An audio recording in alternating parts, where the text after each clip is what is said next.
freezing wind howled through the cracks of the wooden house, rattling the fragile windows as if trying to break inside.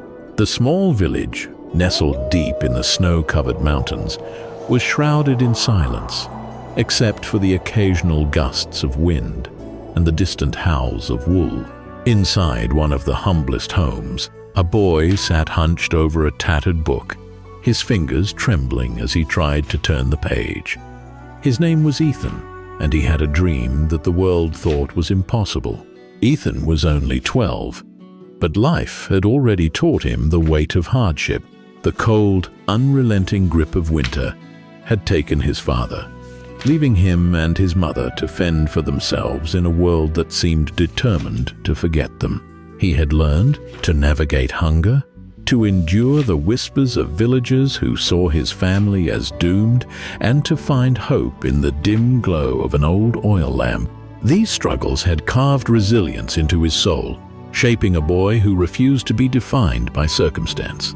His mother was bedridden, coughing relentlessly as she struggled to breathe. The villagers said it was fate poor families like theirs were meant to struggle, meant to disappear into the snow, forgotten. But Ethan refused to believe it. Every night after finishing his chores, Ethan would sit by the only oil lamp in the house and read, desperately trying to absorb every bit of knowledge from the few books his father had left behind. But tonight, as he reached for the lamp, his heart clenched suddenly. A few drops of oil remained. His mother's weak voice broke the silence. "Ethan, you need to save that oil. There won't be more until spring." Ethan swallowed hard.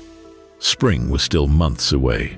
If the oil ran out, his nights would be consumed by darkness, his only time to learn taken away. But then an idea flickered in his mind. He would ration the light.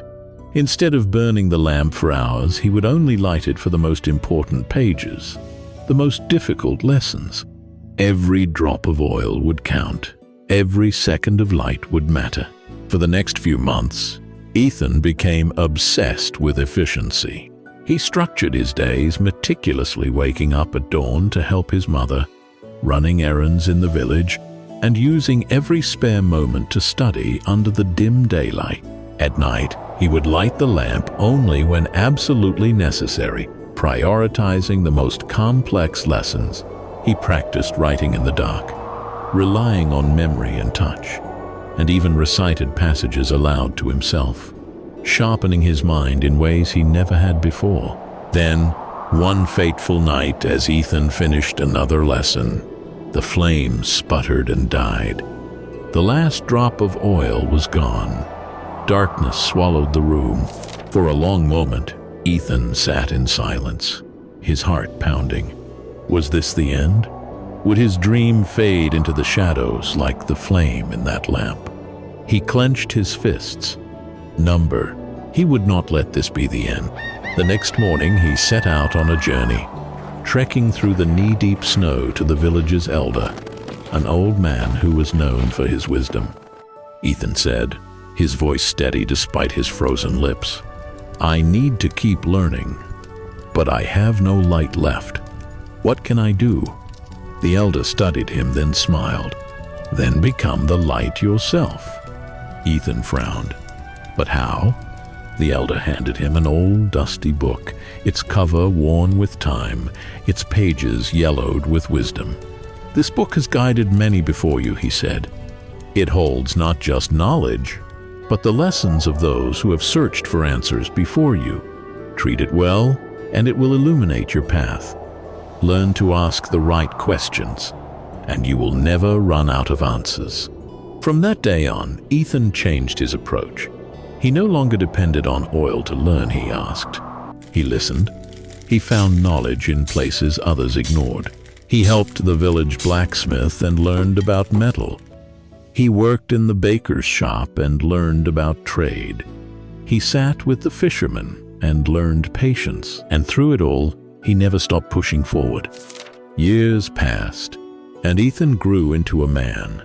The city was relentless, crowded streets, towering buildings, and an endless race for survival. He struggled at first, juggling multiple jobs while attending night classes. There were nights when he went to bed hungry, days when he doubted himself. But the lessons of the oil lamp never left him. Each hardship was another page in the book of his journey, and he refused to let the darkness consume him. He left the village to study in the city, working tirelessly to support himself. The hardships never ceased, but he had learned something far more valuable than knowledge. He had learned resilience. One winter, many years later, Ethan returned to his village, now a successful scientist specializing in renewable energy. But he did not come back empty-handed. He brought with him a gift, a solar-powered lighting system, ensuring that no child in the village would ever have to study in darkness again. As he stood in his childhood home, now bathed in a warm, steady light, he placed the old oil lamp on the table. It no longer, but its purpose had been fulfilled. His mother's words echoed in his mind, and he whispered, "Every drop of oil was a chance, and I never wasted a single one." And so, just as the elder once told him, Ethan had become the light himself. If you ever feel like you are running out of light in your life, remember, you can always become the light yourself.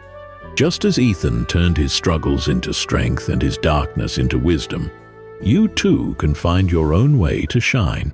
If this story touched you, share it with someone who might need a little inspiration. And remember, no matter how dark things seem, the light you seek might just be inside you all along.